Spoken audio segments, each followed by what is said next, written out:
East Palestine, Ohio just experienced an environmental disaster due to a train derailment carrying toxic chemicals.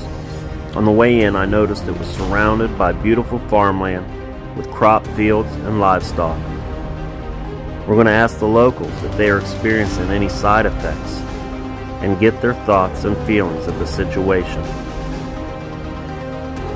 We will also be seeing what efforts are being made for cleanup and relief for the small town and its citizens.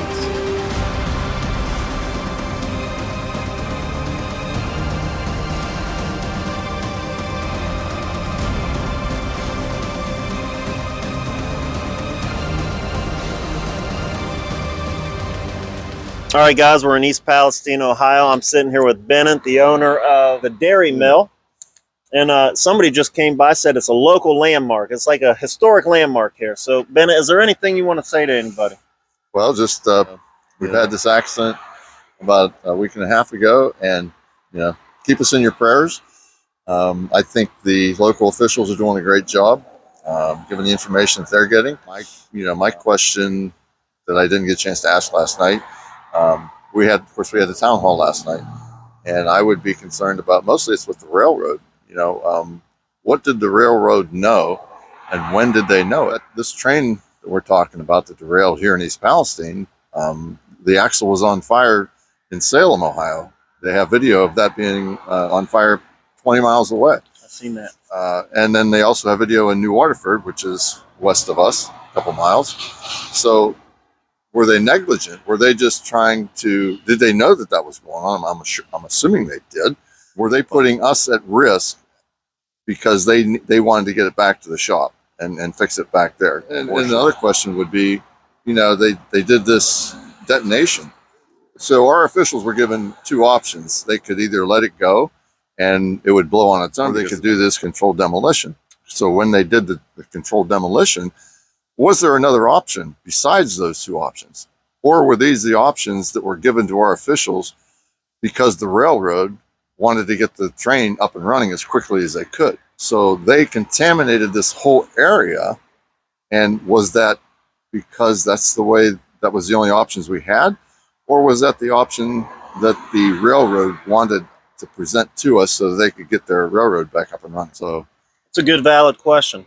Now, has there been any government officials out here to speak to you guys? We had them last night at the town hall meeting. Bill Johnson was here. Representative Bill Johnson was here. Senator Mike Ruley was here, although he didn't talk. He was in attendance, and of course all our local officials too. So someone yelled from the audience, "Where's the federal government? Where's Pete Buttigieg?" Up until yesterday, I think he hadn't really addressed the issue. Where you at, Pete? Yeah, absolutely. So this is what you're there for, and we need the federal government. We need everybody's help. Another question was the speed of the trains coming through town. They're supposed to be, I believe, 35 miles an hour. Well, they seem to be coming through a lot faster than that. So there's problems with the rail industry, and we need to address these problems, these issues, so that this doesn't happen any place in the United States again. All right. Hey, thank you for your time. Absolutely, Jerry. All right, guys, you can see they're doing some kind of cleanup here. They got pumps set up, E-tank, whatever that is. If you guys know what any of this stuff is, go ahead and comment below. You see them working over there on the river. Right there. Some kind of water being pumped back out. So I don't know if they're trying to clean up the river right now. So yeah, we're going to see if there ain't any. Oh, here's the news guys here. They're in their cars. I'd like them to get out. I got some questions for them. I wonder if they're reporting on what they're told to report on. That'd be my question to them. I can smell an odor right here, and I just got out. I asked these gentlemen behind me if they would mind saying anything on camera, and these fellas just informed me that they are not allowed to say anything on camera.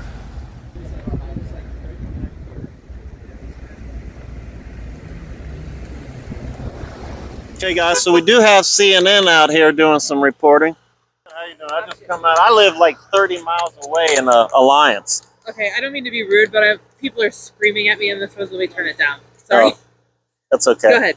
So I live 30 minutes. I wanted to come out and see what was going on also. He said you're from CNN, right? Yes, sir.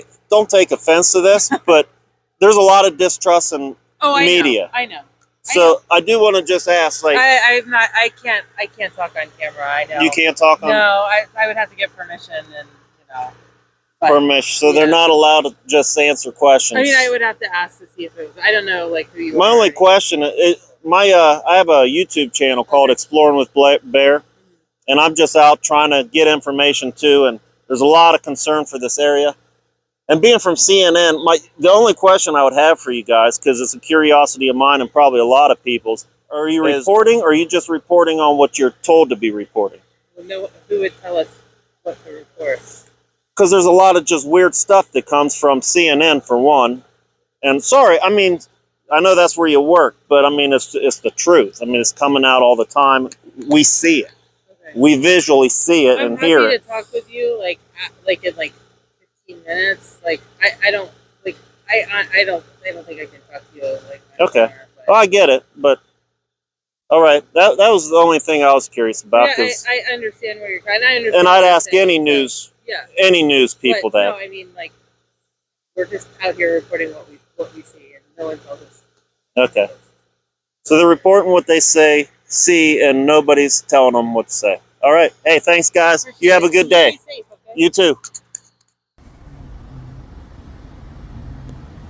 Hey, guys, I just passed this vehicle. It says Tetra Tech on it. I'm not sure what that is. It also has a police sitting with them.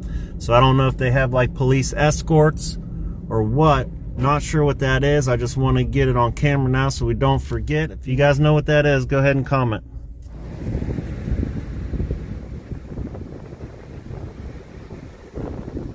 So I was just here at Circle K. I got out, took some pictures, and I was going to ask somebody walking up some questions, and Circle K people come out and told me they didn't want me on their property. So good job, Circle K. Real proud of you guys. We got Tom here. Tom, is there anything you want to say to anybody? I just want to say hi to everybody, and I'm hoping and praying for everyone's safety, and hope you're all doing good and okay. Yes, sir. I'm curious. Have you experienced any? Because there's reports of like headaches and stuff like that going on. And my fiance, she's had some scratchy throat. Some people I've heard throughout town are complaining of like dizziness and things of that nature. So rash, a little different. There's some symptoms that are coming about. A little bit of everything. Yeah. A little bit of everything. Skin irritation, stuff of that nature. I know I'm a little nervous being out in the rain right now. I've been getting rained on a little bit, and I don't know how I feel about that. But anyway, hey Tom, thanks, man. It's a pleasure. You have a blessed day, man. Hey, thank you.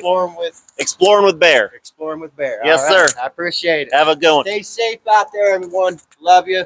Be safe.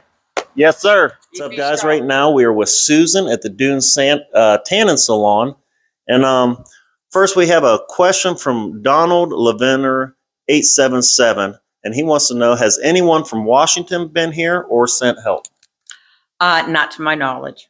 Okay. Now, is there any concerns or thoughts you want to express, Susan? Well, number one, obviously, I hope and pray that this is just a temporary discomfort and not a permanent lifestyle, that we're question the safety of the railroad, because I believe this is, since this 2 to 3 other derailments have happened since our incident here in East Palestine. So I have a lot of questions for the railroad. Have you pulled your trailers and checked these gears to make sure everything is up to par? I believe they're for the money. They're not here for us as a community. They say they're here for the long haul.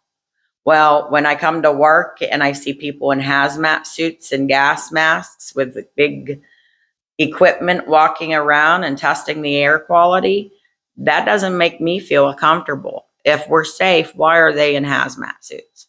That's a legitimate question. Good question. Have you experienced any kind of side effects since this happened? Every time I come to work, I have to roll. I have like a claustrophobia type thing, and I like cracking my window. The closer I come to work, the more my tongue burns, my eyes get irritated. My biggest complaint is the taste in my mouth. When I reopened on Friday and Saturday of last week. That taste did not dissipate out of my mouth even after drinking and brushing my teeth until Monday morning. I'm a little tired of having to come to work and breathe the air down here that they say is safe when As they're wearing hazmat suits. as they're wearing hazmat suits, testing it as people are out there. Right. Now, I've talked to people from the railroad crews that come down here to get pizza for lunch, and they're not wearing hazmat suits. And I asked them, I said, they feel very comfortable not wearing hazmat suits. So who that was walking around in the hazmat puffy white suit, Yeah. what company that was and who sent them, how much of this can you breathe and take in on a daily basis? And I only work here. I have the business here. I don't live here. Yeah. My heart goes out to the people of this community that live here. Tell us the truth. Not release it 2 weeks later. Of what chemicals? and Only sounds what- fair. That's what my customers and the people of this community deserve. We want you guys to be real with us. That's what she said. Yes. Be real with us. Give it to us straight. We can take it. Hey, thank you, Susan. Thank you. You have a good day. You too. All right, so right here by the river, there is a little bit of an odor. I smell something different right here in this area. And it's right where they're doing this. It looks like river cleanup or something. I'm not really sure what they're doing. But my guess would be testing the waters, maybe trying to filter the waters. I don't know. Not really sure what they needed to be doing, but they was just messing with that tree. So you guys send your thoughts and your prayers to the people here in East Palestine, Ohio, and even the surrounding areas. I live 30 miles out. We really don't feel safe because there's a lot of questions. Nobody really understands or knows what's going on right now. Nobody's really getting any truthful answers, they feel. I sort of have a little headache right now. As you heard, the one lady said there's people running around in some hazmat suits sometimes. Now, somebody on TikTok had to question if there's any kind of support as far as like kind of relief. I've not seen FEMA. I haven't seen any kind of relief like that set up. And there is concern with everybody that I've talked to so far has some kind of, they're concerned out here and they want to know the truth on what's going on. I might do a part 2. I might come down here another day in a while, maybe a week from now, to see if there's any kind of difference, to talk again. Maybe the day will be a little clearer. I'm feeling raindrops hit me right now. And yeah, my head is, I got a headache right now. So guys, if you haven't, smash that like button. Hit that subscribe, join the family, go on some more fun and crazy adventures and things like this. We're going to try to go out and expose more truths if we can. Until next time, peace, love you.